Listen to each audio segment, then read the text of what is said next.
The billionaire's hand is shaking as he points at the black woman across the courtroom. "That woman beat my daughters," he says. The cameras flash. The jury stares. Nia Brooks sits in handcuffs, tears streaming down her face. The bruises on the twins are real. The medical reports don't lie. But when the judge calls 6-year-old Ella and Grace to the stand, something shifts. The prosecutor asks them to confirm their father's story. Instead, Grace's small voice cuts through the silence. "Our daddy's lying." The courtroom explodes, because what these twins are about to reveal doesn't just prove their nanny is innocent. It exposes why a man worth billions would destroy the one person his daughters actually love. And when Ella turns to face her father and says the words that make his lawyers go pale, everyone realizes the truth was never about the bruises. It was about something far more dangerous than money or power. Let me take you back to where this all started. Back to the moment Gregory Harlow walked into that courtroom like he owned it. Back to when the world still believed his lies. Because understanding what those twins are about to say requires you to see exactly how we got here. Gregory Harlow doesn't walk into the courtroom. He storms in. His designer suit probably costs more than most people make in a year. His shoes shine so bright they reflect the fluorescent lights overhead. Camera flashes pop like fireworks. Reporters elbow each other for a better angle. This is the trial everyone's been waiting for.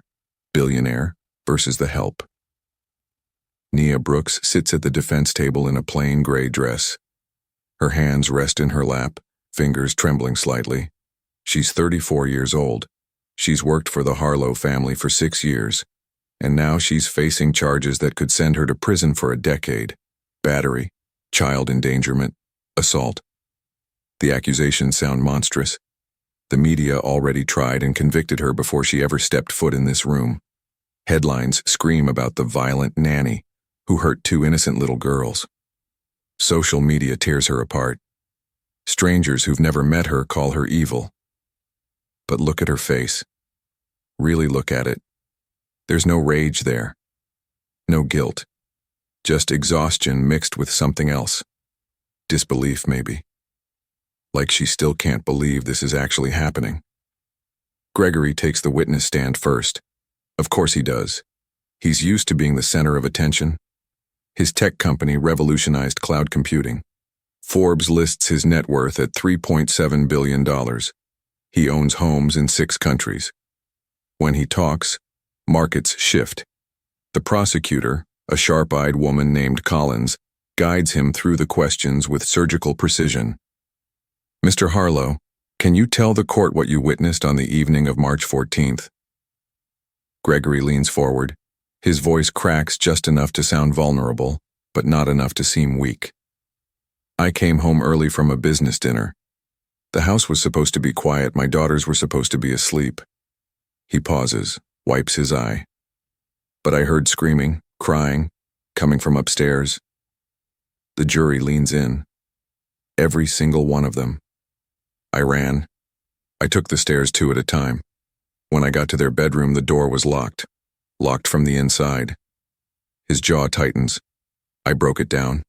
And what I saw..." He stops, covers his mouth. The performance is flawless. "What did you see, Mr. Harlow?" Nia had my daughter Grace by the arm. She was shaking her, screaming in her face. Ella was on the floor, crying, holding her cheek. His voice rises now, fury bleeding through the grief.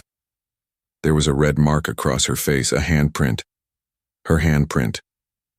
The courtroom erupts into murmurs. The judge bangs her gavel twice. Gregory points directly at Nia.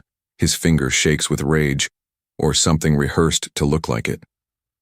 "That woman abused my children. She hurt them when she thought no one was watching. She betrayed our trust. She..." "Mr. Harlow," the judge interrupts, her tone flat.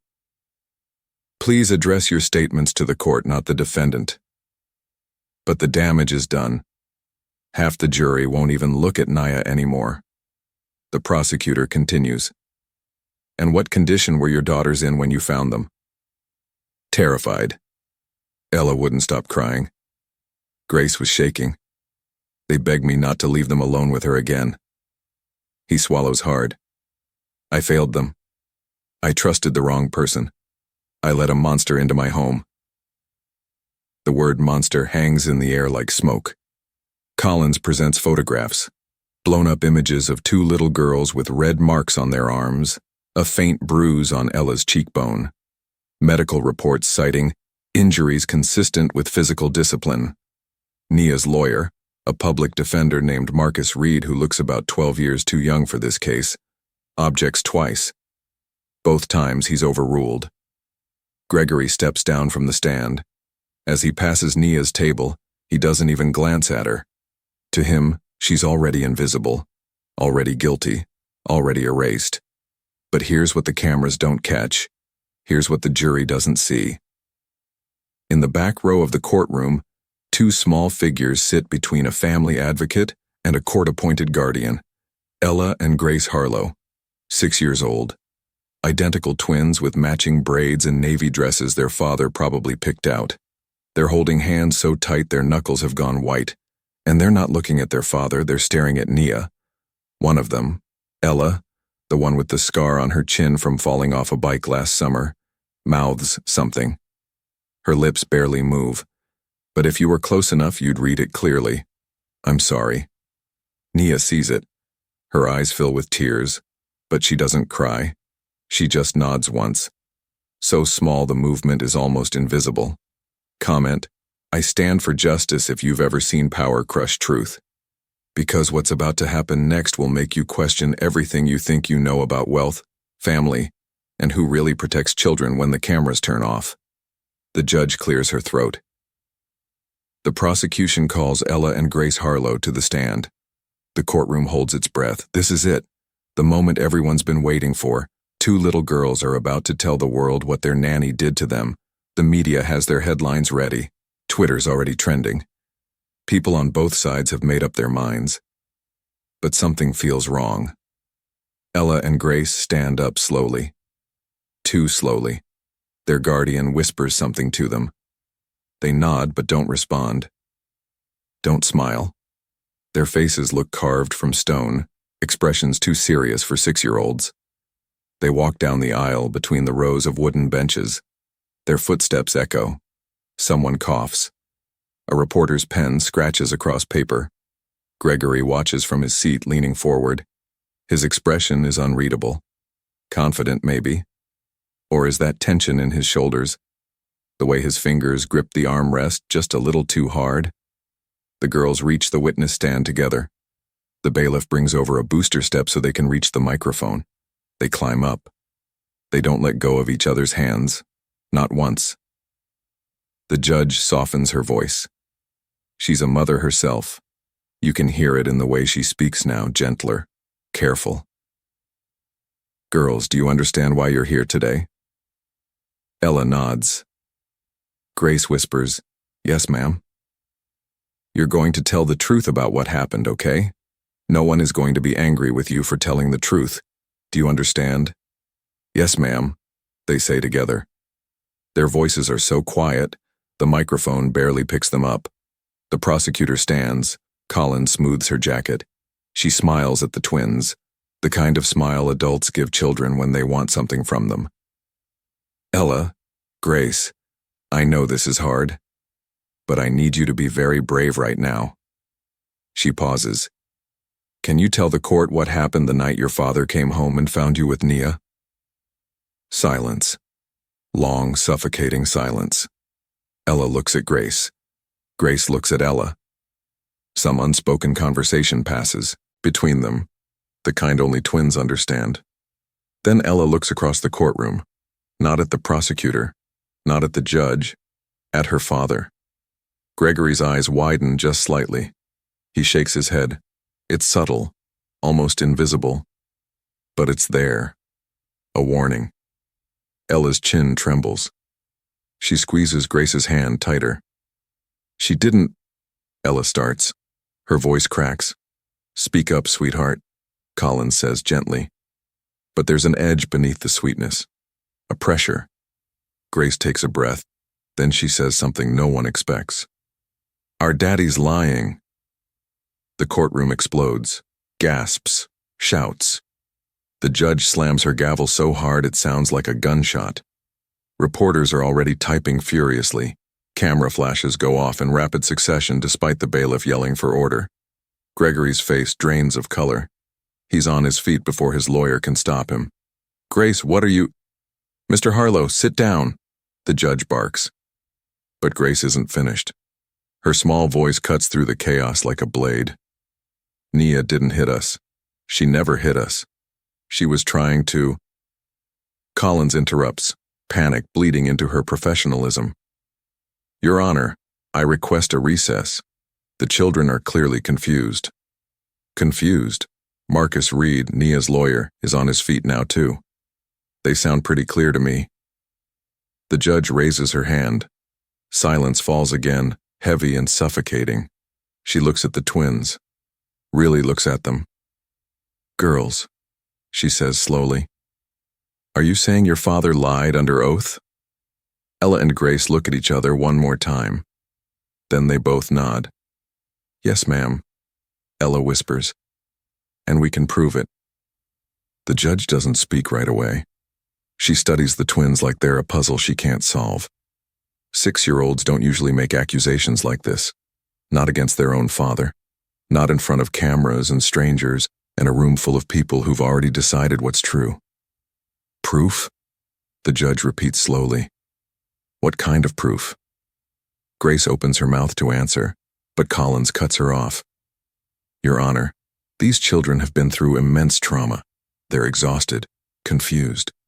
I strongly recommend we continue this testimony tomorrow after they've had time to rest and speak with a child psychologist." Marcus Reed shoots to his feet. Convenient timing. The second the girls say something that doesn't fit the narrative, suddenly they need a break. "They're 6 years old," Collins snaps back. "Not props for your conspiracy theories." The judge raises her hand. Both lawyers go quiet. "I'll allow a 30-minute recess, but we will reconvene today." She looks at the twins again. Her expression softens. "Girls, I need you to be absolutely certain about what you're saying. Do you understand how serious this is?" Ella nods. Her voice comes out stronger this time. "We know, ma'am, and we're not confused." Something passes across Gregory's face. It's fast, too fast for most people to catch. But Nia sees it. So does Marcus. So do the twins. Fear. Real, raw fear. The kind that only shows up when someone realizes they're losing control. The bailiff leads Ella and Grace toward a private room. As they pass their father's table, Grace does something strange. She stops, turns, looks directly at him, and smiles. Not a happy smile. Not the kind a daughter gives her father. This smile is different, knowing, almost sad, like she's saying goodbye to something that was never really there in the first place. Gregory doesn't smile back. He just stares at her, jaw tight, fists clenched under the table. The courtroom empties for recess. Reporters flood the hallways. Cable news anchors scramble to get live updates on air. Social media explodes with theories and hot takes and arguments that spiral into chaos. But inside that private room, Ella and Grace sit side by side on a small couch. The court-appointed guardian asks if they want water. They shake their heads. "Are you sure you want to do this?" the woman asks gently. "You don't have to say anything that makes you uncomfortable." Ella and Grace look at each other, that silent twin language again. Then Grace speaks. "We have to, for Nia. She saved us," Ella adds quietly. "Now we have to save her." The guardian doesn't know what that means. Not yet. But she will. Would you trust a billionaire's word over 2 little girls? Drop Truth Matters in the comments if you think kids know more than adults give them credit for. Back in the courtroom, Nia sits alone at the defense table. Marcus leans over, whispers something. She shakes her head. Tears stream down her face now. Not from fear, from something else. Hope, maybe. Or the terrifying possibility that hope might actually be real this time.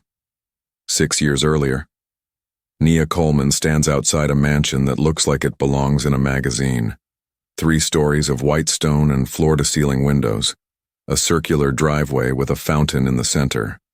Gardens so perfect they don't look real. She clutches her purse tighter. Her interview is in 5 minutes. She can't mess this up. Nia's 28 years old. She has 2 kids, a boy and a girl, 9 and 7. Their father left 3 years ago.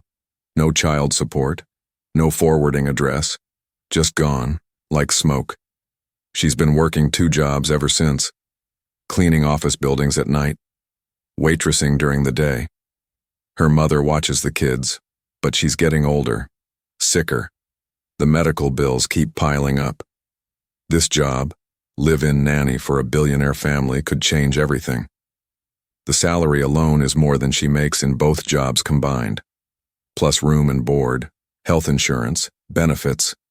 It feels too good to be true. The front door opens before she even knocks. A stern-looking woman in her 50s appears.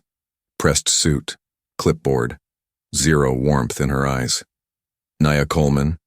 Yes, ma'am. Follow me. The inside of the mansion is even more intimidating. Marble floors, crystal chandeliers, artwork that probably costs more than Nia's entire apartment building. Everything gleams. Everything's perfect. Everything feels cold. They pass a grand staircase. Nia spots 2 small faces peeking through the upstairs railing. Twins. Identical. Maybe 5 years old. They watch her with wide, curious eyes. She waves. They don't wave back. Just stare. Then disappear. The interview happens in a study filled with leather-bound books. The stern woman, her name is Victoria, head of household staff, fires off questions rapid fire. Experience with children? Yes. CPR certified? Yes. Background check? Clean. References? 3 solid ones. The twins are highly sensitive, Victoria says, not looking up from her notes. Their mother passed away 2 years ago. Mr. Harlow is extremely busy. He needs someone dependable, someone who won't cause problems. I understand, Nia says quietly. The girls don't bond easily. They've had 4 nannies in the past year. None lasted longer than 3 months. 4 nannies. That's a red flag. But Nia needs this job too badly to care. May I ask why the others left? Victoria's expression doesn't change. Mr. Harlow has high standards. The girls can be difficult. And frankly, most people can't handle the isolation. You'd be living here full-time, 6 days a week, 1 day off. 6 days a week away from her own children. The thought makes Nia's chest ache. But her mother agreed to take them during the week.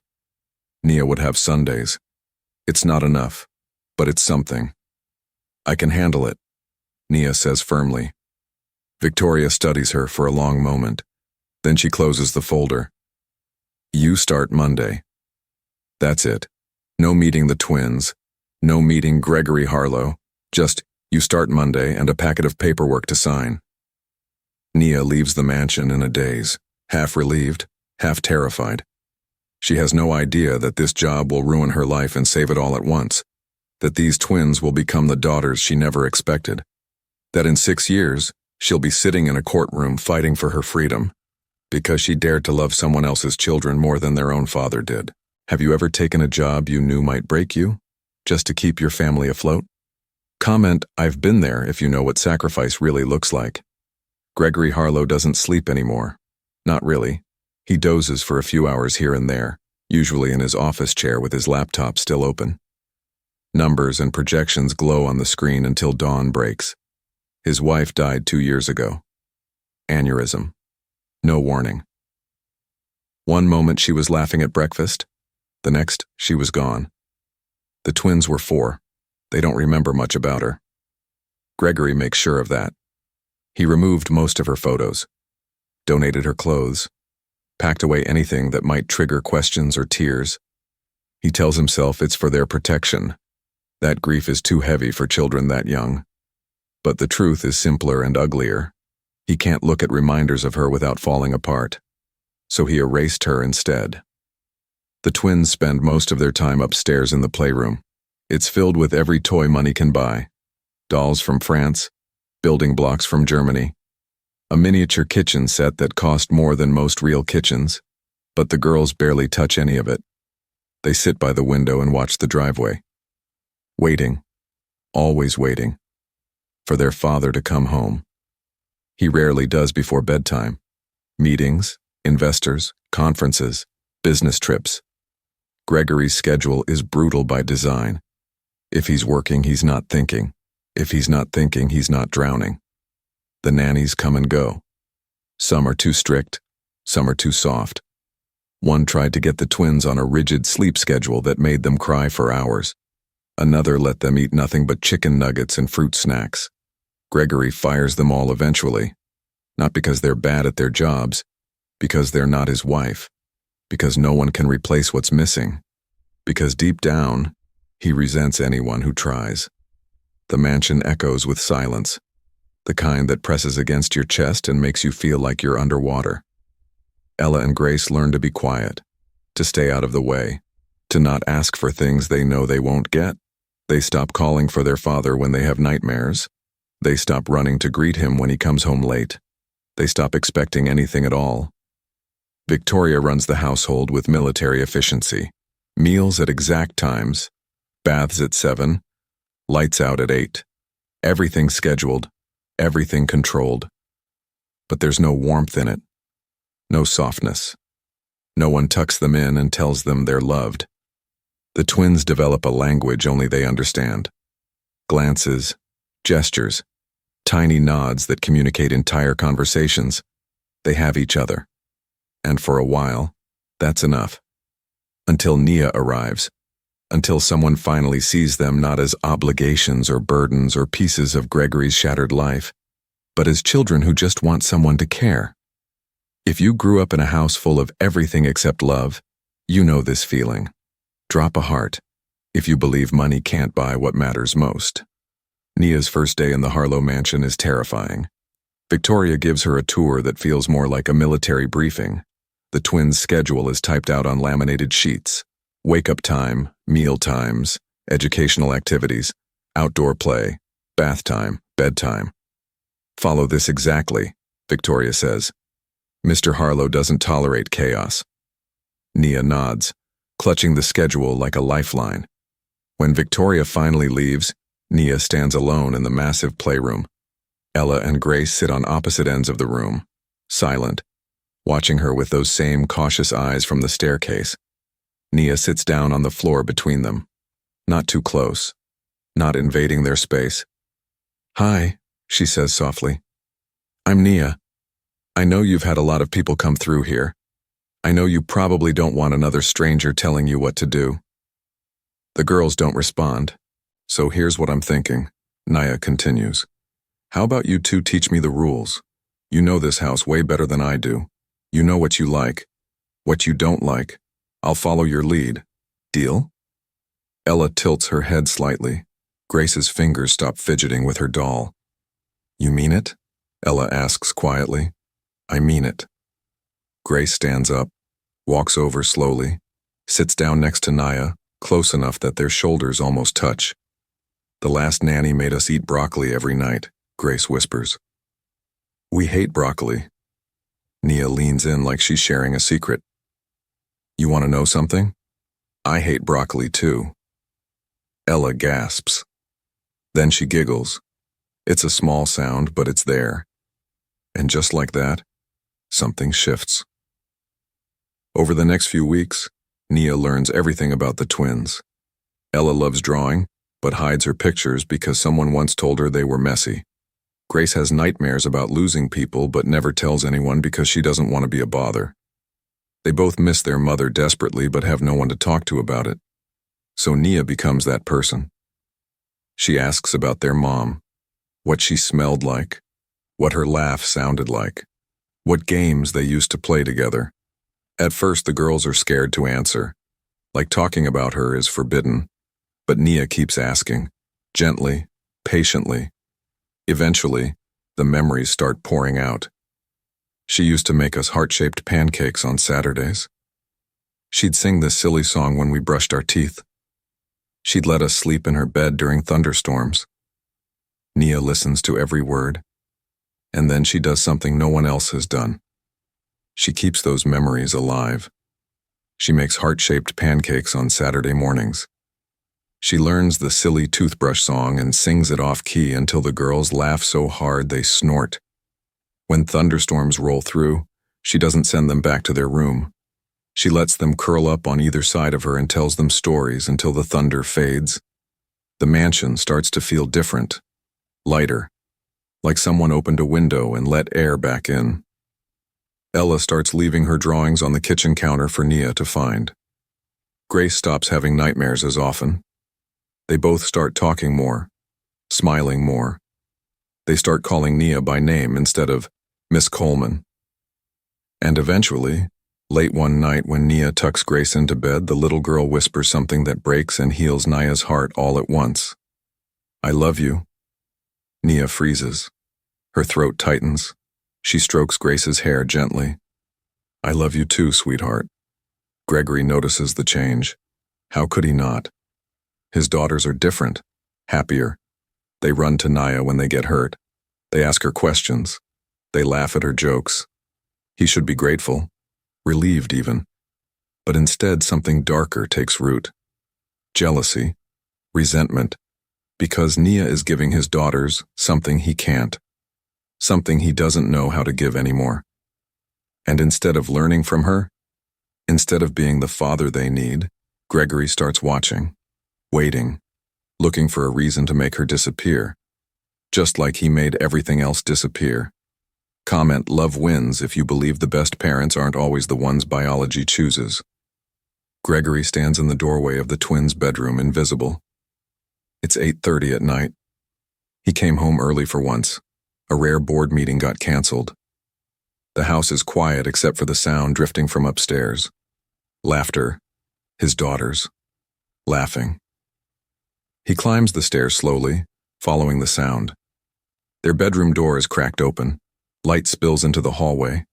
Inside, Nia sits cross-legged on the floor between the twins' beds. She's doing voices, acting out some story about a dragon who's afraid of butterflies. Ella and Grace are in stitches, clutching their stuffed animals, eyes bright with joy. And then, Nia says in a deep, ridiculous dragon voice, the tiny butterfly landed right on his nose and he screamed, "Ah ha ha!" The twins shrieked together, dissolving into giggles. Gregory watches. He should feel happy, grateful even. His daughters are thriving for the first time since their mother died. But he doesn't feel happy. He feels something uglier, something that twists in his chest like a knife. They never laugh like that with him. They never light up when he walks into a room. When he comes home, they offer polite smiles and quiet, "Hi, Daddy," before returning to whatever they were doing. Like he's a guest in his own house, a stranger they're obligated to acknowledge. But with Nia, they're different, alive, free. It's not fair. He's their father. He pays for everything, this roof over their heads, their clothes, their toys, their future. What does Nia give them that he doesn't? The answer surfaces before he can stop it. Time. She gives them time, attention, presence, all the things he's too busy, too broken, to provide. Nia glances up and spots him in the doorway. Her smile falters slightly. "Mr. Harlow, I didn't hear you come in." The twins turn. "Daddy," they say in unison, but the brightness dims just a little, like a light being turned down.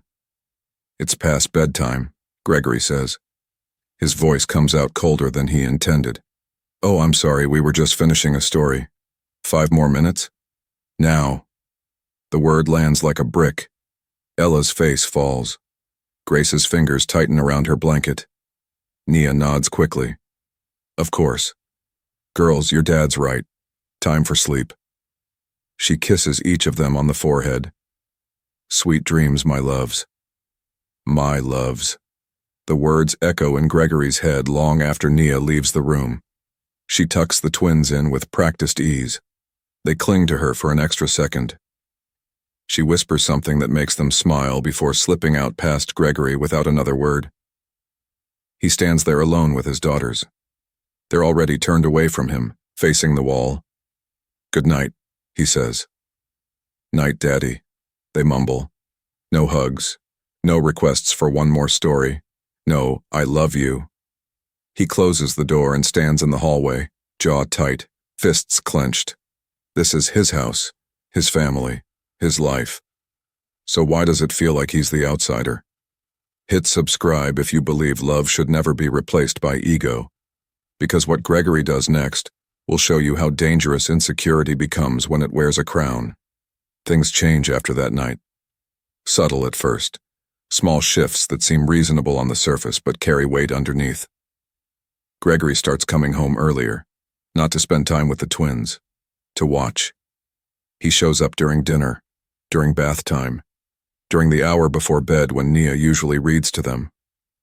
I'll handle bedtime tonight, he announces one evening. Nia blinks, surprised. Oh, of course. That's wonderful. She steps aside. Ella and Grace exchange confused glances but follow their father upstairs. 10 minutes later, Gregory reappears. Alone. They're asleep, he says curtly. But Nia knows better. She saw the light still on under their door, heard the quiet whispers. The girls aren't asleep, they're just silent. There's a difference. New rules appear seemingly overnight. The twins will eat dinner at 6 sharp. No exceptions. Educational activities only during the day. No more arts and crafts. Bedtime at 7:30, not 8, 7:30.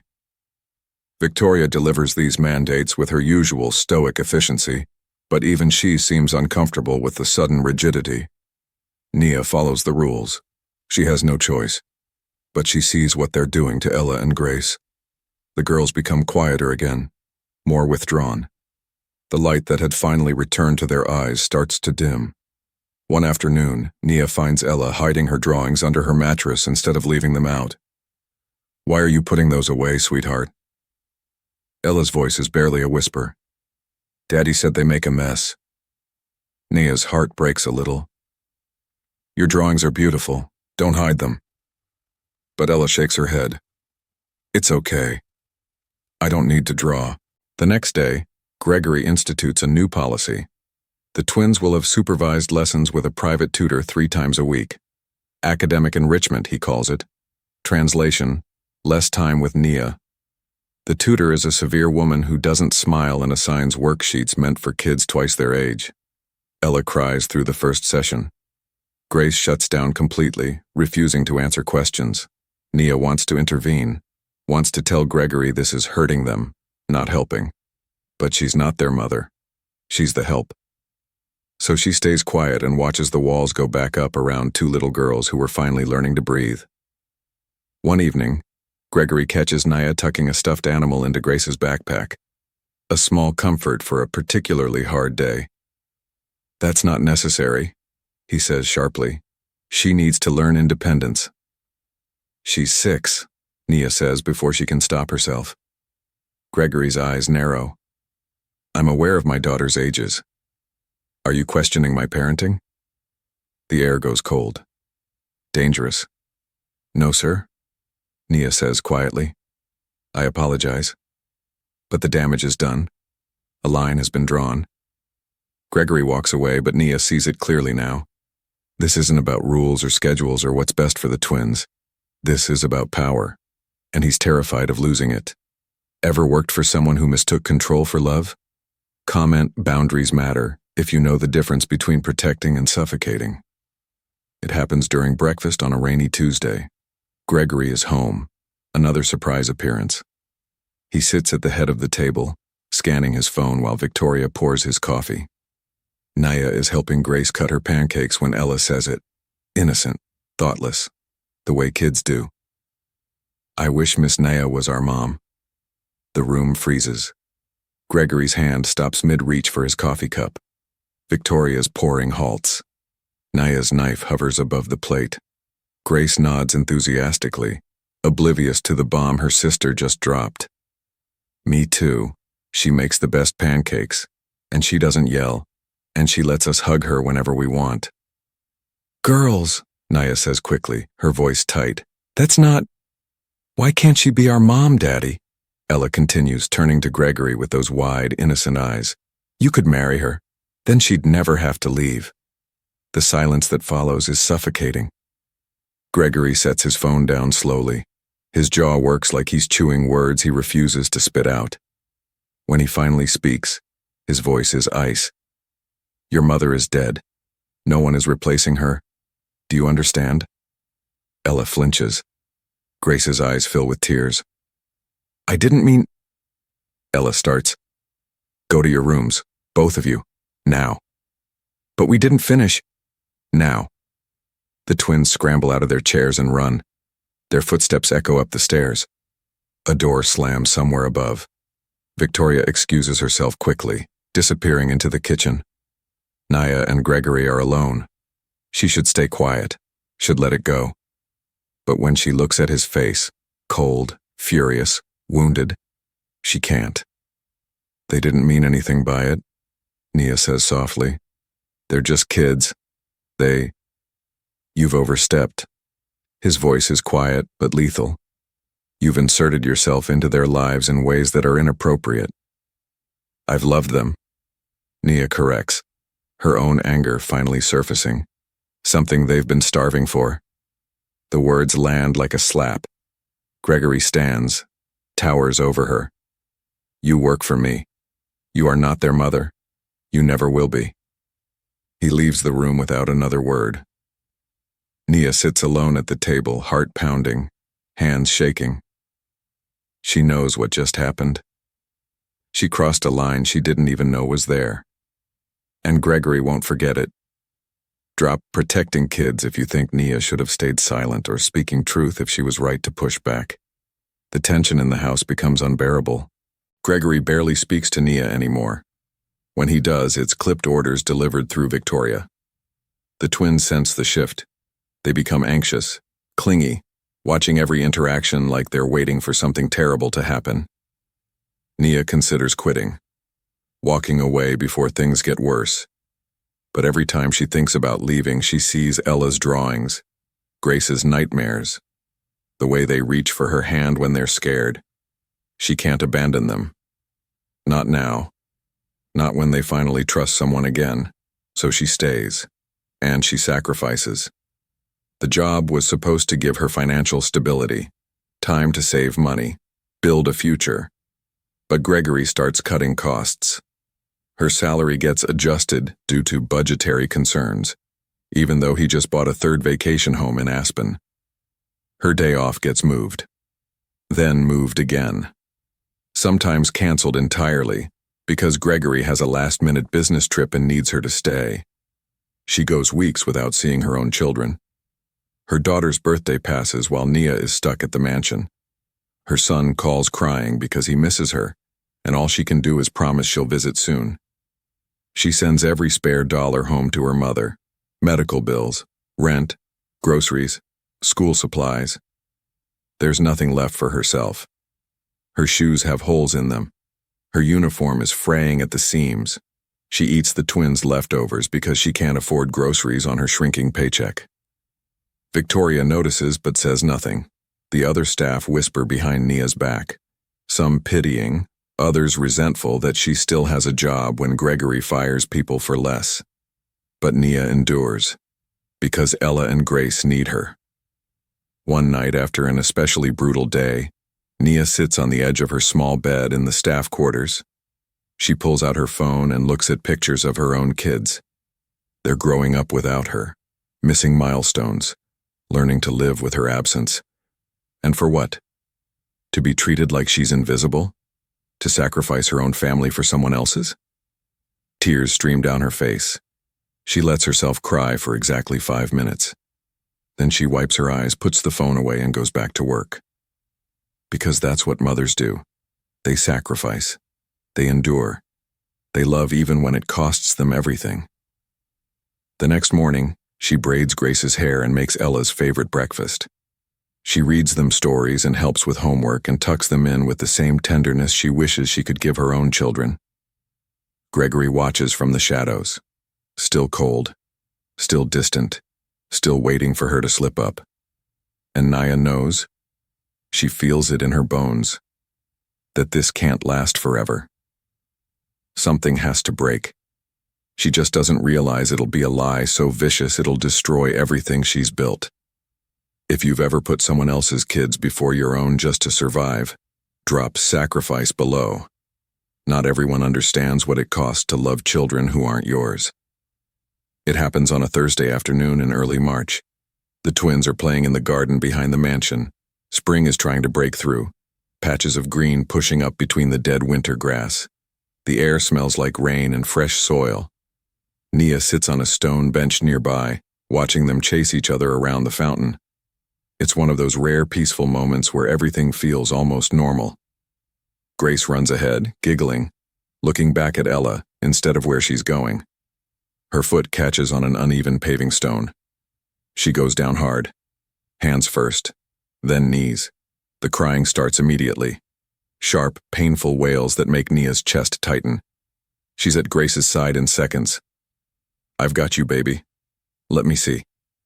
Grace's knee is scraped badly, skin torn, blood mixing with dirt. Her palms are scratched too, embedded with tiny pebbles. Ella hovers nearby, face pale. "Is she okay?" "She's going to be fine," Nia says, keeping her voice calm even though her heart is racing. "Grace, sweetheart, I need you to breathe for me. Deep breath in. Good. Now out." Grace hiccups through her tears but tries to follow instructions. Nia scoops her up carefully and carries her inside. Ella trails behind, clutching her sister's shoe that came off in the fall. In the kitchen, Nia sets Grace on the counter. She grabs the first aid kit from under the sink. She's used it more times than she can count. Kids get hurt. It's part of life. "This might sting a little," Nia warns gently. She cleans the wound with antiseptic wipes. Grace whimpers but doesn't pull away. Nia works quickly, efficiently. She's done this 100 times with her own kids. "You're being so brave," Nia murmurs. "Braver than any superhero I know." Grace sniffles. "Really? Really? Even Wonder Woman would be impressed." That gets a tiny smile through the tears. Nia applies antibiotic ointment, then carefully places a bandage over the scrape. She does the same with Grace's palms. "All done. See? Not so bad." She lifts Grace off the counter and holds her close. Grace wraps her arms around Nia's neck and buries her face in her shoulder. "I got scared," Grace whispers. "I know, baby, but you're okay now. I've got you." They stay like that for a long moment. Ella comes over and takes her sister's hand. "Can we still play outside?" Ella asks quietly. Nia checks the bandage one more time. "How about we play inside for today? Give that knee some time to feel better. We can build a fort in the playroom."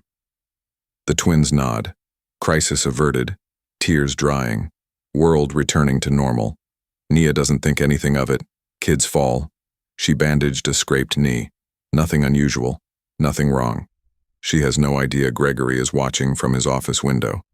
She has no idea he's been standing there the whole time, phone in hand, recording. She has no idea that in his twisted, jealous mind, what he just witnessed isn't a caregiver helping an injured child. It's something darker, something he can use. Because when you're desperate to destroy someone, you don't need real evidence. You just need a story people will believe. And Gregory Harlow knows exactly how to sell a story. Ever notice how the same action looks completely different depending on who's watching? Drop a comment if you've been misunderstood at the worst possible moment. Gregory doesn't confront Nia immediately. He waits, watches, gathers what he needs. That evening during dinner, he notices the bandage on Grace's knee, the smaller ones on her palms. "What happened?" he asks, voice carefully neutral. Grace looks up from her plate. "I fell in the garden, but Miss Nia fixed me all up. She was really nice about it." "Did she?" "It's not a question." "Yeah, she said I was braver than Wonder Woman." Ella nods enthusiastically. "And then we built a fort in the playroom. It was the best day." Gregory forces a smile. "I'm glad you're okay." But his mind is already spinning, twisting, reshaping reality into something unrecognizable. Later that night, He reviews the video he took from his office window. He watches Nia carry Grace inside. Watches through the kitchen window as she cleans the wound. From this angle, from this distance, with no sound, the scene looks different. Nia's quick, efficient movements could be interpreted as rough. The way Grace cries could be fear instead of pain. The way Nia holds her afterward could be restraint instead of comfort. It's all about perspective. Context. What story you choose to tell. Gregory replays the video 3 times. Each time he convinces himself a little more. She's too attached, too involved, too important to his daughters. She needs to go. But firing her isn't enough. If he just lets her go, the twins will be devastated. They'll beg for her to come back. They'll blame him. No. He needs them to want her gone. Needs them to see her as the villain. He needs a reason that destroys her so completely she can never come back. Over the next 2 days, Gregory plants seeds.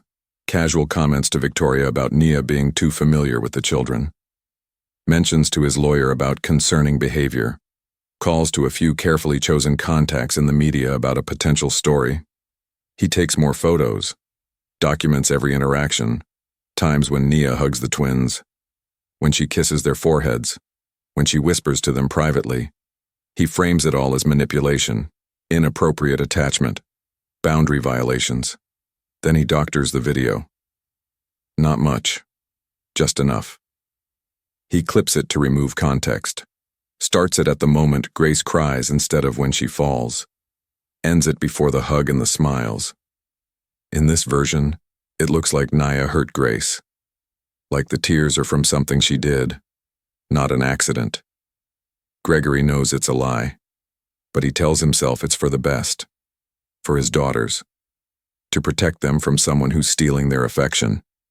The truth? He can't stand being second place in his own home. And if he can't have their love, he'll make sure no one else does either. Would you destroy an innocent person just to feel powerful again? Comment jealousy kills if you think Gregory's about to cross a line he can never uncross. Nia is folding laundry in her small room when the police arrive. 3 officers, 2 squad cars, lights flashing in the driveway like it's a crime scene. Victoria comes to get her, face unreadable. Mr. Harlow needs to see you downstairs, now. Nia's stomach drops. She follows Victoria down the back staircase, past the kitchen, into the foyer. Gregory stands near the front door with 2 officers. His expression is stone, cold, rehearsed. That's her, he says, pointing. One of the officers steps forward. He's older, weathered, clearly uncomfortable. Ma'am, I'm Officer Martinez. We need to ask you some questions about an incident involving the children in this home. Nia's heart pounds. What incident? I don't understand. Nia Brooks, you're under arrest for child endangerment and battery. The words don't make sense. They can't be real. What? No. There's been a mistake. Martinez pulls out handcuffs. You have the right to remain silent. I didn't do anything. Nia's voice rises. Panic floods her system. Mr. Harlow, tell them I would never hurt the girls. Gregory doesn't even look at her. Get her out of my house. The cuffs click around her wrists, cold metal biting into skin. Please, Nia begs. Let me explain. Grace fell. I helped her. I bandaged her knee. That's all that happened, please. No one listens. They walk her outside into a nightmare. Camera crews, reporters, already gathered like vultures. Someone tipped them off, probably Gregory himself. Flashes explode in her face, microphones shoved toward her. Questions shouted from every direction. Did you abuse those children? How long has this been going on? Do you have a history of violence? Nia tries to shield her face, but her hands are cuffed behind her back. She's defenseless, exposed. A reporter shouts, "The billionaire's kids were beaten by their own nanny." I didn't, Nia starts, but Martinez guides her firmly toward the squad car. The neighbors are watching. Other staff members peek through windows. The whole world is witnessing her humiliation. She catches a glimpse of the upstairs window. Ella and Grace pressed against the glass, crying. They're trying to get outside, but someone's holding them back. "Miss Nia!" Grace screams. The sound cuts through everything. Nia's composure finally shatters. Tears stream down her face. "I love you," she mouths to them. "I love you both." Martinez puts a hand on her head, guides her into the back of the cruiser. The door slams shut. Through the window, she watches Gregory speak to a reporter. His performance is flawless. Devastated father, betrayed trust, innocent children victimized. The lies flow smooth as silk. By the time they reach the station, the story is already going viral. Headlines scream across every platform. Billionaire's nanny arrested for child abuse. Twins hospitalized after alleged beating. Harlow family horror. Trusted caregiver turns violent. None of it is true. But truth doesn't matter when a billionaire controls the narrative. Nia spends the night in a holding cell. Cold concrete, fluorescent lights, the smell of bleach and desperation. Her mother scrapes together bail money. Money they don't have, borrowed from everyone she knows. Nia is released the next morning, but the damage is done. Her face is plastered everywhere. Strangers recognize her on the street. Someone spits at her. Another person screams that she should rot in prison. Her own children see the news at school. They come home crying, asking if their mom really hurt someone. "No, baby," Nia tells them, holding them close. "I didn't. I promise I didn't." But she sees the doubt in their eyes, the confusion, the fear. Gregory didn't just take her job, he took her reputation, her dignity, her children's trust. He took everything. If you've ever been blamed for doing the right thing, comment "Truth wins." Because Nia's about to find out if justice actually exists, or if money always gets the final word. The first day of trial looks like a war with only one side armed. Gregory arrives in a motorcade. 3 black SUVs with tinted windows. His legal team follows. 6 attorneys from the most prestigious firm in the state. They wear suits that cost more than Nia makes in 6 months. They carry leather briefcases and move with the confidence of people who've never lost. Behind them, a crisis management team, a publicist, a media consultant, even a body language expert to help Gregory appear sympathetic on the stand. Nia arrives in her mother's 15-year-old sedan. It coughs black smoke and the passenger door doesn't open from the outside. She has one lawyer, Marcus Reed. Fresh out of law school, public defender, overworked and underpaid. He carries a battered messenger bag and wears a suit that's slightly too big. He's a good kid. Earnest, believes in justice. But believing doesn't win cases. Resources do. The courtroom itself feels designed to intimidate. High ceilings, dark wood paneling. The judge's bench towers over everyone like a throne. Nia sits at the defense table and feels small, invisible, already defeated. The prosecution has everything. Gregory's video, edited, misleading, but presented as fact. Medical reports showing Grace's injuries.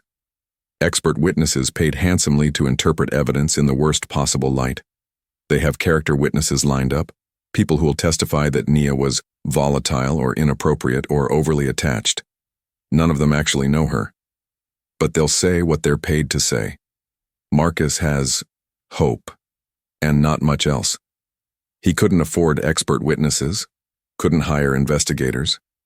He has Nia's word and the truth, but in a courtroom stacked against them that feels like bringing a knife to a gunfight. The gallery fills up. Reporters pack the back rows. Courtroom sketch artists position themselves. This is the trial of the year. Billionaire versus the help. Everyone loves a scandal. Everyone loves watching the powerful destroy the powerless. Gregory takes his seat surrounded by his team. He looks every bit the grieving father. Perfectly styled hair. Expensive cologne. An expression that says, "I'm only here because I love my children." Nia looks like exactly what she is. A terrified woman fighting for her life. The judge enters. Everyone stands. Court is now in session. The state versus Nia Brooks. Those words land like a death sentence. The prosecution lays out their case in the opening statement. They paint Nia as a jealous, unstable woman who became obsessed with someone else's family, who overstepped boundaries, who lashed out when confronted. They show the video. Even edited, even out of context, it's damning. Grace crying. Nia's hands on her. No sound. No explanation. The jury watches with hard eyes. Marcus stands for his opening statement. His voice shakes slightly at first, but he finds his footing. What you're about to see is not abuse. It's love. The kind of love these girls have been starving for. And when that love became inconvenient for a man who couldn't compete with his own employee, he decided to destroy her. It's a good opening. Passionate. True, but passion doesn't compete with power. Gregory's lead attorney stands. Her name is Victoria Chen. No relation to the housekeeper, but just as cold. She's destroyed bigger defendants than Nia. This case is routine for her. The defense will try to make this about money and power, she says smoothly, but this is about two innocent girls who trusted the wrong person, and the evidence will prove that beyond any doubt. The battle lines are drawn, and Nia knows. She can feel it in her bones. She's already losing. Subscribe if you'd never let money bury truth. Because what happens next will test whether justice is real or just another luxury the rich can afford. Victoria Chen doesn't just present a case. She performs one. She stands before the jury in a navy suit that screams authority. Her heels click against the floor with each calculated step. Every gesture is deliberate. Every pause, strategic. Ladies and gentlemen, this case is about trust. She lets the word hang. Gregory Harlow trusted Nia Brooks with the most precious things in his life. His daughters. Two little girls who had already lost their mother. Two vulnerable children desperate for love and stability. She clicks a remote. The edited video appears on the screen. Grace's face, twisted in tears. Nia's hands gripping her arms. The timestamp showing 4:47 p.m. on March 14th. This is what Mr. Harlow witnessed when he came home that day. His 6-year-old daughter crying in pain, injuries on her body. And this woman, she points at Nia without looking at her, alone with her, behind a locked door. The jury leans forward, hungry for the story. The defense will tell you this was an accident, that Grace fell while playing, that Ms. Brooks was simply helping. Victoria's voice drips with skepticism. But the medical examiner will testify that the pattern of bruising is inconsistent with a fall. The injuries suggest forceful grip marks, deliberate pressure. Lies. All lies dressed up in medical jargon and confident delivery. Marcus objects twice, both times overruled. Victoria continues building momentum.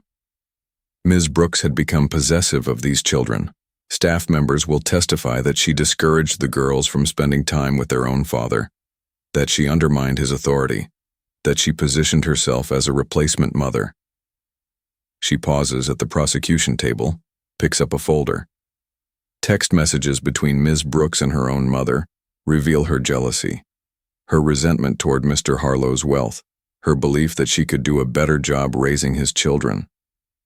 Nia's chest tightens. Those texts were taken completely out of context, venting frustrations to her mother about impossible work conditions, not about the twins. But context doesn't exist in a courtroom when one side controls the narrative. When Mr. Harlow began setting boundaries, normal, healthy parental boundaries, Ms. Brooks lashed out. She saw her power slipping away, and on March 14th, when Grace innocently mentioned wanting to spend more time with her father, Ms. Brooks snapped. The word snapped echoes through the room. She grabbed Grace, shook her, left marks that this child will carry not just on her body but in her memory forever. Victoria turns to face Nia directly now. Her eyes are cold, merciless.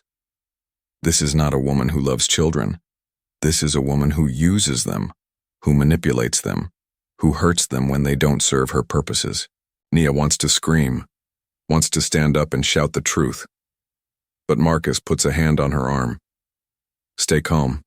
Stay quiet. Let them finish. Victoria returns to the jury. Softer now. Almost gentle. I know this is difficult to hear. I know some of you might want to believe Ms. Brooks had good intentions. But intentions don't erase bruises. They don't heal trauma. And they don't protect children from violence. She clicks the remote again. Photos of Grace's bandaged knee. Ella's teary face. Images designed to inflame emotion, not reveal truth. The evidence is clear. The injuries are real. And the defendant's guilt is undeniable. I urge you to see past the excuses and focus on what matters. Justice for two innocent little girls who deserved better. Victoria sits down. The courtroom buzzes with whispers. The jury looks at Nia like she's already guilty. And Gregory, sitting in the front row with his hands folded and his head bowed, looks exactly like what he's pretending to be, a heartbroken father seeking justice. When someone controls the story, they control the truth. Drop a comment if you've watched an innocent person get destroyed by lies wrapped in expensive suits. Marcus calls Nia to the stand after lunch recess. She walks slowly, legs shaking, hands trembling. The witness box feels like a cage. Every eye in the courtroom is on her, judging, assuming, convicting. Marcus gives her an encouraging nod. He's terrified too, she can see it, but he's trying to hide it for her sake. Ms. Brooks, can you tell the court how you came to work for the Harlow family? Nia's voice comes out quieter than she intended. I needed a job. I have 2 children of my own. Their father left. I was barely making rent working 2 jobs. When I saw the listing for a live-in nanny, it felt like an answer to prayer. And what were your first impressions of Ella and Grace? Nia's eyes fill with tears immediately. She doesn't try to stop them. They were the saddest little girls I'd ever seen. Beautiful, polite, but sad, like they'd forgotten how to be children. What do you mean by that? They didn't play, didn't laugh. They moved through the house like ghosts. I'd ask them questions and they'd give these rehearsed answers. Perfect manners, but no life behind their eyes. Marcus nods. And did that change over time? Yes. Nia's voice breaks. It took months. They didn't trust me at first. I didn't blame them. They'd had so many nannies come and go. But slowly, they started opening up, started smiling, started being kids again. What did you do to earn their trust? I listened to them, really listened. I asked about their mother. Everyone else acted like she never existed, but these girls needed to remember her, to grieve her. So I let them talk. I kept her memory alive. Victoria Chen shifts in her seat, ready to pounce, but Nia continues before she can object. I made them heart-shaped pancakes because their mother used to. I sang the songs she sang. I held them when they cried. I loved them the way they deserved to be loved. And on March 14th, what happened? Nia takes a shaky breath. Grace was running in the garden.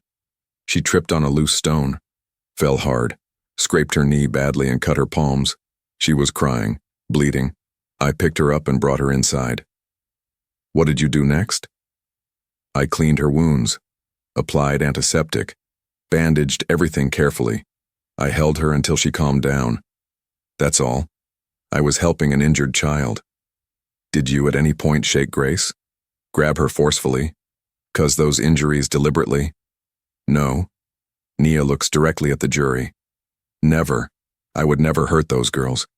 They're everything to me. Marcus pauses, letting that sink in. Ms. Brooks, the prosecution claims you became possessive of the twins, that you tried to replace their father. Is that true? No. I encouraged them to spend time with him. I talked about him positively even when... She stops herself. Even when what? Nia hesitates. Gregory's lawyers lean forward, ready to strike. Even when he wasn't there, he was always working, always busy. The girls would wait by the window for him to come home, and he'd miss bedtime, miss dinner, miss everything. I tried to fill that gap, but not to replace him, to help them feel less alone. Victoria objects. Speculation about Mr. Harlow's schedule is irrelevant. Overruled, the judge says quietly. Continue, Ms. Brooks. Nia wipes her eyes. I love those girls like my own. Maybe that was my mistake. Maybe I cared too much. But I would never, ever hurt them. Grace fell. I helped her. That's the truth. She looks across the courtroom and finds Ella and Grace in the back row. They're both crying now, hands clasped together, watching her with desperate eyes. I miss them every single day, Nia whispers. I miss reading them stories, making them breakfast, hearing them laugh. I'd give anything to go back to the moment before everything fell apart and... Her voice breaks completely. She covers her face with her hands. Marcus gives her a moment. No further questions, Your Honor. But Victoria Chen is already standing, circling like a shark who smells blood. Ms. Brooks, she begins, voice sharp as a blade. You say you love those girls, but isn't it true that your own children barely saw you while you lived at the Harlow estate? And just like that, the attack begins. Ever loved someone so much it became a weapon against you? Comment if you know the pain of having your biggest strength twisted into your greatest weakness. The prosecution calls the household staff one by one. First up is Victoria, the head of household. She takes the stand in the same pressed suit she wears every day. Spine straight, face expressionless. Ms. Thornton, how long have you worked for the Harlow family? 12 years. And during Ms. Brooks's employment, did you observe any concerning behavior? Victoria pauses, just long enough to be noticed. She was overly familiar with the children. Can you elaborate? She blurred professional boundaries, held them too often, let them call her by her first name instead of Miss Brooks, allowed them into her private quarters.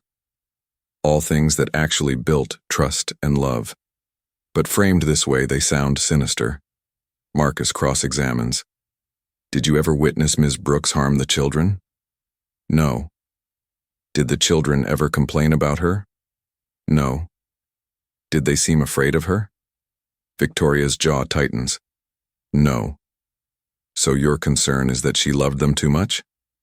Objection, Victoria Chen calls out. Argumentative. Sustained. But the point lands. The jury sees the hesitation. Next comes the chef, a nervous man named Pierre who's worked for Gregory for 5 years. His hands shake as he's sworn in.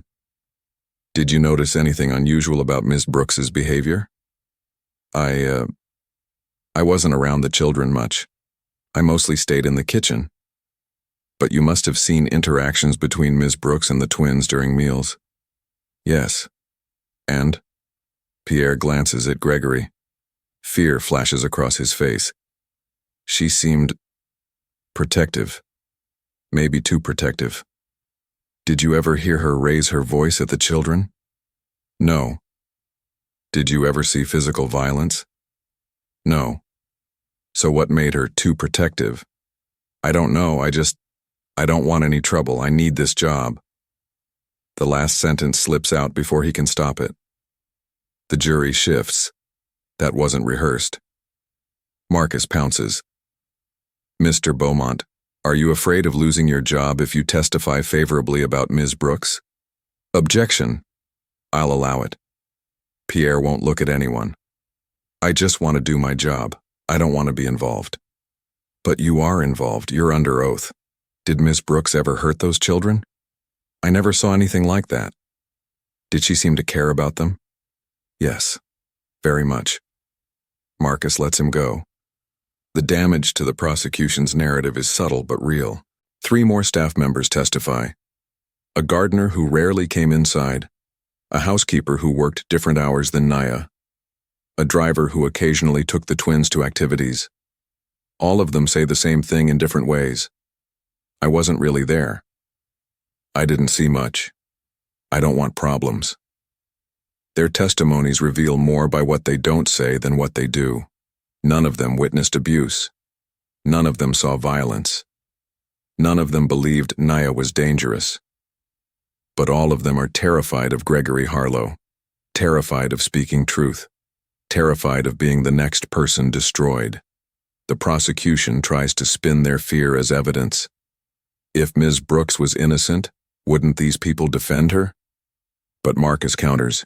If Mr. Harlow is telling the truth, why does his entire staff look afraid to contradict him? The jury notices. They're not stupid. They see the pattern. Money talks. Fear silences. And somewhere between those two forces, the truth is drowning. Ever kept quiet when you should have spoken up because you were scared of the consequences? Drop silence protects power if you know exactly what these witnesses are doing. When the bailiff calls Ella and Grace Harlow to the stand, the entire courtroom goes silent. This is what everyone's been waiting for. The moment of truth. The children at the center of everything. They walk down the aisle holding hands, navy dresses, matching white shoes, hair braided identically. They look like dolls, fragile and perfect, but their eyes tell a different story. These aren't confused, traumatized children. They're focused, determined. The judge softens her voice again. Girls, you both understand you're here to tell the truth? Yes, ma'am, they say together. And you know what the truth means? Ella speaks first. It means saying what really happened, even if it's hard. Even if someone doesn't want you to. Grace adds quietly. The prosecutor stands. Her smile is sugar-coated poison. Ella, Grace, I know this is scary, but you're being so brave. Can you tell us about Miss Nia? What was it like having her as your nanny? The twins glance at each other. That silent communication. She was nice, Ella says carefully. Nice how? She made us breakfast, read us stories, helped with homework. Did she ever get angry? Sometimes. When we wouldn't clean our room or brush our teeth. Victoria Chen leans in. What did she do when she got angry? She'd use her serious voice, tell us we had to follow rules. Did she ever hurt you when she was angry? Pause. Long, deliberate pause. No, both girls say. Chen's expression flickers. That's not the answer she wanted. She tries a different approach. Let's talk about the day you got hurt, Grace. Do you remember March 14th? Yes. Can you tell us what happened? Grace's voice is steady, rehearsed in a different way than the staff. Not rehearsed to lie, rehearsed to be clear. I was running in the garden, playing tag with Ella. I wasn't watching where I was going and I tripped. And then what? I fell. My knee hurt really bad, and my hands. Who came to help you? Miss Nia. She picked me up and carried me inside. How did she carry you? In her arms, like when you carry someone who's hurt. Did she seem angry? No, she seemed worried. Chen's frustration is barely hidden now. What happened when you got inside? She cleaned my cuts, put medicine on them, wrapped bandages. She was really gentle. Did it hurt? A little. The cleaning part stung, but she held my hand and told me I was brave. This isn't going the way the prosecution planned. But Chen tries once more. Grace, your father said you were crying when he found you. Why were you crying if Miss Nia was being gentle? Grace looks directly at her father. Her small voice carries across the courtroom like thunder. Because I was scared Daddy would be mad at me for getting hurt. The room erupts in whispers. The judge bangs her gavel. Gregory's face goes pale. His lawyer grabs his arm, whispering urgently. Chen tries to redirect. Scared of your father? Why would you be scared? Objection, Marcus calls, leading the witness.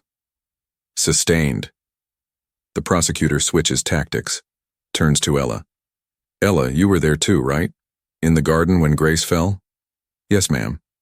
What did you see Miss Nia do? Ella takes a breath. Her sister squeezes her hand. I saw her run to Grace, really fast, like she was scared. She checked her knee and her hands. Then she picked her up super careful and brought her inside. Did Miss Nia seem angry or violent? No. She seemed like she always seems when we get hurt. Worried but calm. How many times have you gotten hurt while Miss Nia was taking care of you? Lots. Kids get hurt. That's normal. And what did Miss Nia do each time? fixed us up, kissed our foreheads, made us feel better. The twins speak with a clarity that's devastating. They're not confused. They're not traumatized by Nia. They're protecting her, and everyone in that courtroom can feel it. Comment, no fear, if you'd speak truth despite threats, because what these girls say next is going to destroy their father's entire case, and maybe his empire too. Marcus Reed stands up for cross-examination. His hands aren't shaking anymore. He looks at the twins with genuine gentleness. Ella, Grace, I only have a few questions. But they're important ones. Can you help me understand something? Both girls nod. You said Miss Nia took care of you when you got hurt, but your father says something different. He says Miss Nia was the one who hurt you. Who's telling the truth? Ella's chin trembles. Grace squeezes her hand tighter. We are, Ella whispers. And what is your truth? The twins look at each other. Years of silent communication pass between them in seconds. Then Grace turns back to Marcus. Miss Nia never hurt us. Not once. Not ever. Then why does your father say she did? The question hangs heavy. Gregory shifts in his seat. His lawyer starts to stand, but there's nothing to object to yet. Ella speaks next, voice stronger than before. Because Daddy was jealous. The courtroom explodes. Reporters scribble furiously. Camera sketchers work double time. The judge bangs her gavel 3 times before order returns. Jealous of what? Marcus asks gently. Of us loving Miss Nia, Grace says. He didn't like that we were happy with her. Gregory's face flushes red. He's half out of his seat before his attorney pulls him back down. Marcus continues carefully. Can you tell us more about that? What made you think your father was jealous? Ella takes a shaky breath. He started making rules. Mean rules. Like we couldn't play anymore, only do schoolwork, and we couldn't hug Miss Nia in front of him, and she had to leave the room when he came home. Did Miss Nia tell you these rules? No. Daddy did. He told us that Miss Nia was just the help, and we were spending too much time with her. Nia's tears flow freely now. She covers her mouth with her hand. Grace continues the story. But we couldn't help it. Miss Nia was the only one who was there. Daddy was always working, always gone. We'd wait for him every night and he'd come home after we were asleep. How did that make you feel?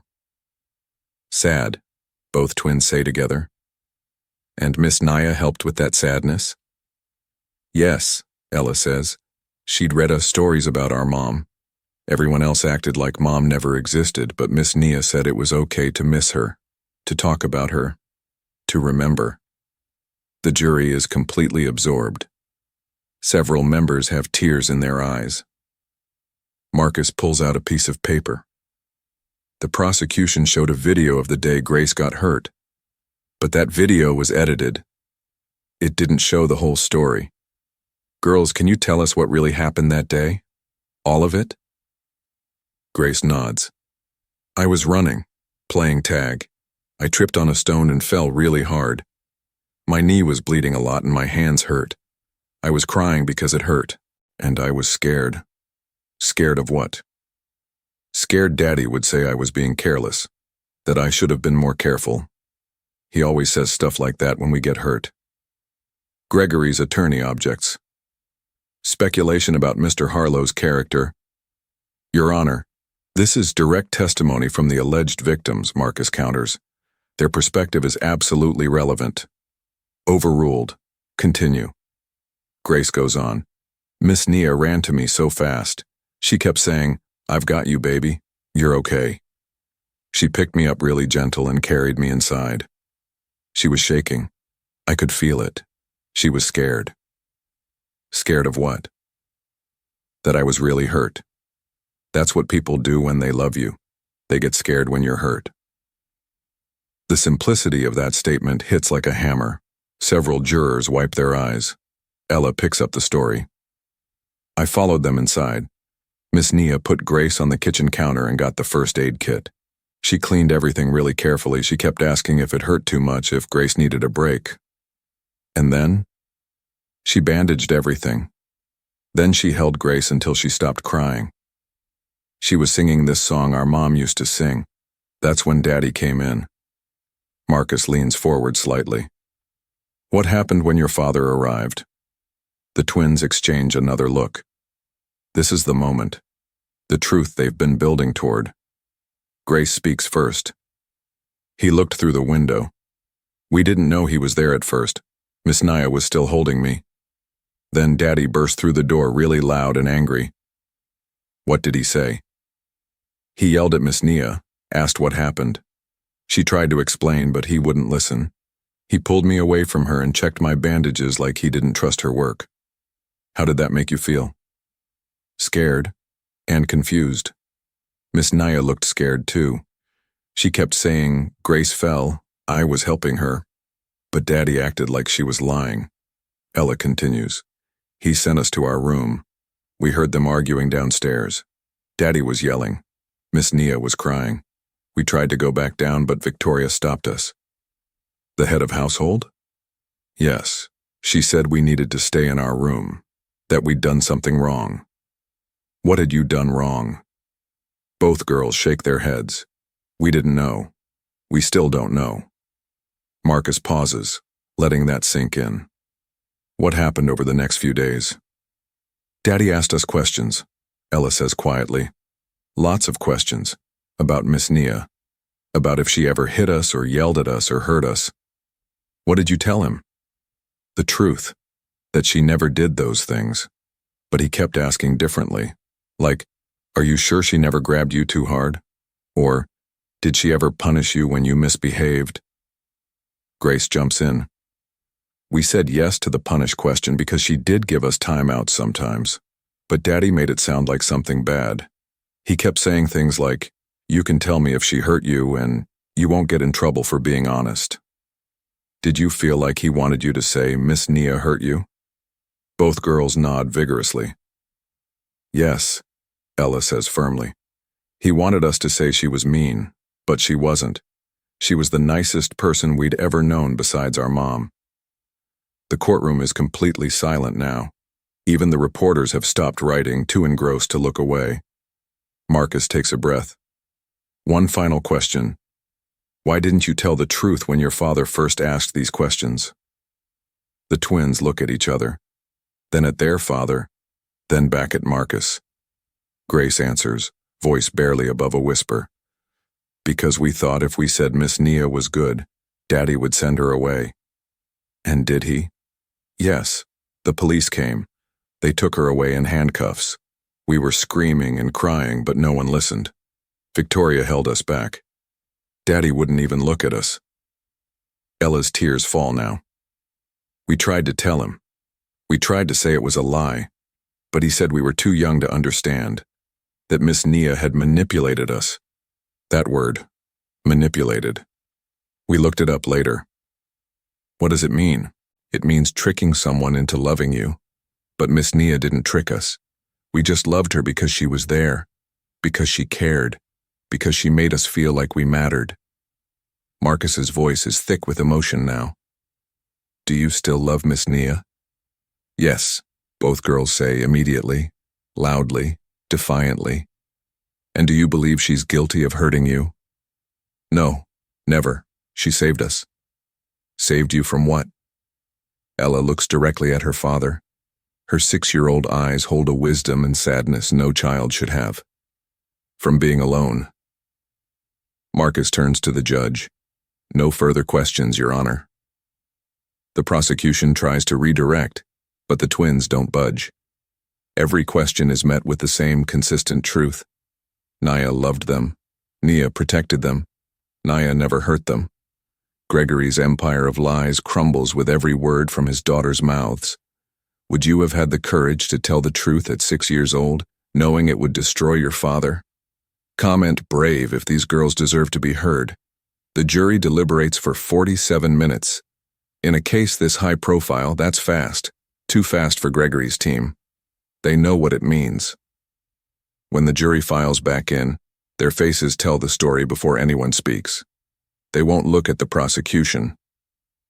Several look directly at Naya with something like compassion. The judge reads from the paper handed to her. In the case of the state versus Naya Brooks on the charge of child endangerment, we find the defendant not guilty. On the charge of battery, we find the defendant not guilty. The courtroom erupts. Naya collapses into Marcus's arms, sobbing. He's crying too. They did it. Against every odd, against all that power and money, they did it. Ella and Grace scream from the back row. "Miss Nia!" They're trying to run to her, but the court guardian holds them back. Protocol requires they wait. Gregory sits frozen. His face has gone completely white. His attorneys are already packing their briefcases, distancing themselves from the sinking ship. Victoria Chen stands without a word and walks out. Her reputation just took a massive hit. The judge bangs her gavel. "Order. We still have matters to address." She looks at Gregory with thinly veiled disgust. "Mr. Harlow, your daughter's testimony has raised serious concerns. Child Protective Services will be conducting a full investigation into your household. Until that investigation concludes, the twins will remain in temporary foster care." "What?" Gregory finds his voice. "You can't. They're my children. They're children who testified that you coerced them to lie under oath, that you created a hostile environment, that you prioritized your ego over their well-being." The judge's voice is ice. "You should be grateful I'm not holding you in contempt or charging you with perjury right now." She turns to Nia. Her expression softens. "Ms. Brooks, on behalf of this court, I apologize. You should never have been here. Your record will be expunged. You're free to go." Nia can barely stand. Marcus supports her as they leave the defense table. The moment they exit the courtroom, Ella and Grace break free from their guardian and run. They crash into Nia's arms with enough force to nearly knock her over. "We're sorry," Ella sobs. "We're so sorry we didn't say something sooner." "Shh, no babies, you did perfect. You were so brave." Nia kisses their heads over and over. "I'm so proud of you." "Can you come home?" Grace asks. "Please, we need you." Nia's heart breaks. "Not yet, sweetheart, but soon. I promise, soon." The media circus outside is insane. Cameras everywhere, reporters shouting questions. But this time, Nia holds her head high. Marcus makes a brief statement. "Justice prevailed today. Ms. Brooks is innocent, as she always claimed. We hope Mr. Harlow faces appropriate consequences for his actions." Social media explodes. Within hours, justice for Naya is trending worldwide. Think pieces appear analyzing wealth, power, and how close the system came to destroying an innocent woman. Gregory's business partners start distancing themselves. Board members call emergency meetings. His carefully crafted public image, grieving father, devoted parent, shatters completely. He's not charged criminally. His lawyers are too good for that. But the court of public opinion destroys him anyway. His company's stock plummets. Sponsors drop him. He's asked to step down from 3 charitable boards. Restaurants refuse his reservations. Country clubs revoke his membership. Money can't buy back reputation once the world knows what you really are. 6 months later, Nia stands in front of a small building in a modest neighborhood. The sign above the door reads, Grace House Child Care Center. It's not fancy. The paint is fresh but simple. The furniture inside is second-hand but sturdy. There's a garden out back where kids can play safely. No loose stones. She used the settlement money from the wrongful arrest lawsuit, not to buy luxury or take revenge, to build something that matters. A place where working mothers can afford quality child care. Where kids are loved, not just watched. Where no child ever feels alone. Her own children help run the front desk after school.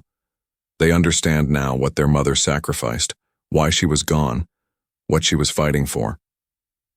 The door opens. Ella and Grace run out, backpacks bouncing. Miss Nia, CPS concluded their investigation. Gregory was found to have emotionally neglected his daughters.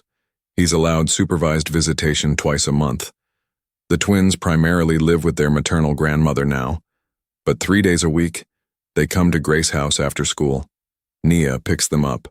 helps with homework, makes them snacks, gives them the love they need. It's not the same as before. They're not living together, but it's real. It's honest. It's built on truth instead of lies. How was school? Naya asks, hugging them both. Good. We told our class about you, Ella says proudly. About how you stood up for us even when it was hard. About how love is stronger than money, Grace adds. Nia's eyes fill with tears, the good kind this time. Come on, let's make those heart-shaped pancakes you love. They head inside together. Through the windows, you can see other children playing, laughing, being kids. This is what justice looks like. Not revenge, not destruction, just people getting the chance to heal, to rebuild, to prove that kindness leaves a permanent mark even when cruelty tries to erase it. Gregory Harlow sits alone in his mansion. The house is too big, too quiet, too empty. He has his wealth, his properties, his investments. But his daughters barely speak to him. His staff quit. His friends vanished. His reputation is ruined. He tried to destroy someone out of jealousy and insecurity. Instead, he destroyed himself. Late at night, he watches videos of the twins from years ago, before their mother died, before Nia arrived, before everything fell apart. They're laughing, happy, looking at him like he's their hero. He can't remember the last time they looked at him like that. Pride costs more than people realize. Sometimes it costs everything. Nia tucks Ella and Grace into sleeping bags in the Grace house reading nook. They're having a sleepover night. Grandmother approved. Miss Nia? Grace whispers. Do you forgive Daddy? Nia thinks about it, really thinks. I'm working on it, sweetheart. Forgiveness takes time. But I forgive you too for being scared.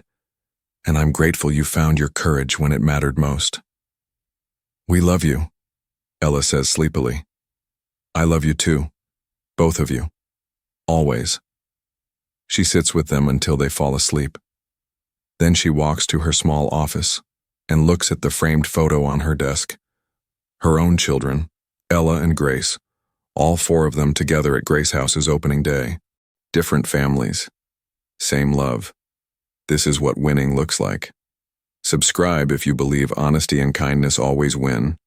Only the indifferent scroll past. Because stories like this need to be told. Voices like Nia's need to be heard. And children like Ella and Grace need to know their truth matters more than anyone's power. The moral is simple but profound. Truth outweighs power. Pride isolates. And kindness, real, genuine kindness, leaves a permanent mark that no amount of money can ever erase. Thank you for witnessing this story. Share it if it moved you. Comment if you've lived it. And remember, justice delayed is not justice denied. Sometimes it's justice preparing to hit even harder.